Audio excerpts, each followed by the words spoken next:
অতঃপর আমি বুঝলাম সারাটা জীবন আমার সাথে শুধু আমিই ছিলাম। আমার মন খারাপ, আমার একাকিত্বের দিনগুলোতে নিজেই নিজেকে সান্ত্বনা দিয়ে এসেছি বারবার। প্রচন্ড মন খারাপে যখন কাউকে খুঁজেছি, তখন চারিপাশে নিঃসঙ্গতা আর হাহাকার ছাড়া কিছুই পাইনি আমি। কেউ বুঝতে চায়নি আমার নীরবতার ভাষা, কেউ জানতেও চায়নি কেন আমি নিজেকে নিশ্চুপে সবকিছু থেকে গুটিয়ে নিয়ে এসেছি। আমি জানি কোনোদিন যদি আমি হারিয়েও যাই, কেউ হয়তো আমাকে খুঁজবে না, কারো মনে হয়তো প্রশ্নও জাগবে না, কেউ হয়তো আর নেই।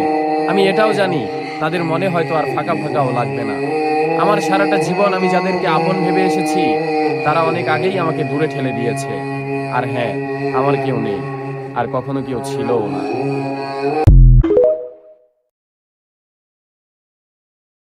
অতঃপর আমি বুঝলাম সারাটা জীবন আমার সাথে শুধু আমিই ছিলাম।